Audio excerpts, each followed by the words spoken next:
We believe that the church is not a building, an institution, or an organization, but rather a body of believers.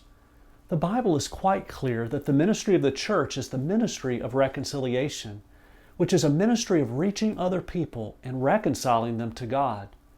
So, to put it simply, the church is a group of people whose ministry is to reach other people. It then makes a lot of sense that oftentimes one of the largest expenses of the church is investment in the people, and more specifically, the leadership.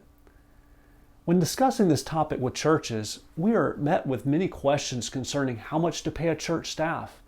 And while this may seem like a big decision, we here at SBS Accounting Advisors want to encourage you and help you through this process. Join me today as we discuss 5 questions about how much to pay your church staff.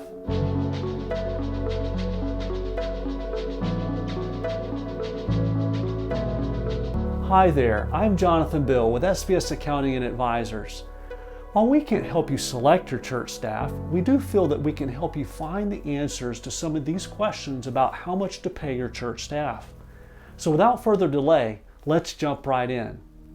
Question number 1, how much should we pay our church staff? Well, the Bible is pretty clear that the laborer is worthy of his reward. And in 1 Timothy 5:17-18, Paul warns us to honor our elders and to not muzzle the ox that treadeth out the corn. We believe this to mean that you should pay your staff well. It might be a good idea to look at the community around you or look online and compare the salaries of those who do similar work. I can't tell you exactly what you should pay each person, but I would caution you from paying them too little and would advise you to keep in mind the amount of work you are asking them to do and how many people you're asking them to serve. Question number 2, what if we can't afford to pay our staff well? You may need to take a look at the amount of staff you have and reconsider it. It's better to have a smaller group of highly qualified, properly compensated staff than a large group of moderately qualified and undercompensated staff.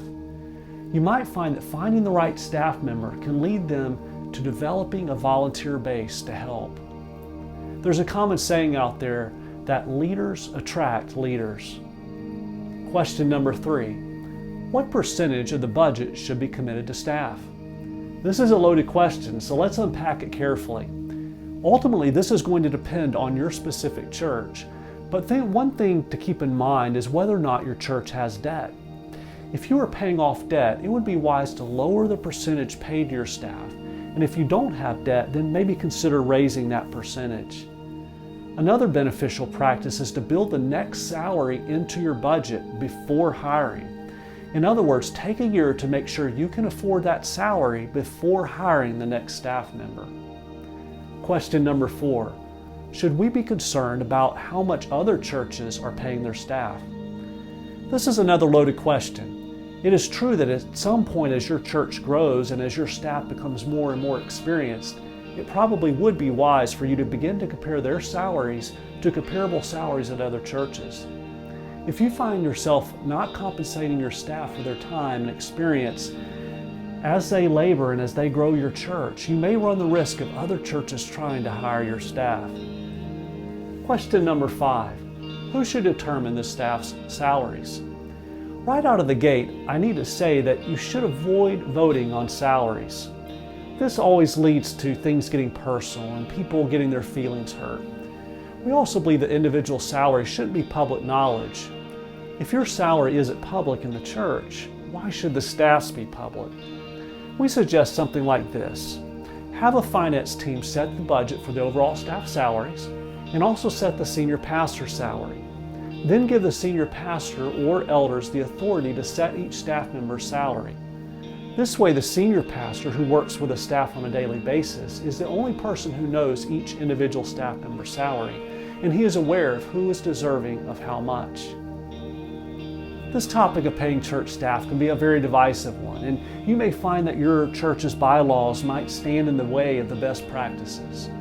We definitely want to encourage you to approach this topic prayerfully and with compassion in your hearts. The goal is to see more people saved and for them to become disciples of Christ. So why not invest in your staff? Compensate them properly so they can equip the body of Christ properly. If you need further help with this topic or would like to discuss other church finance topics, we here at SBS Accounting Advisors would love to speak with you and discuss how we can help you and your church serve God and use His finances legally. If this interests you in any way, please reach out to us by phone or by email. Thank you for watching, and please be sure to check out our YouTube channel and website for other helpful resources for you and your ministry.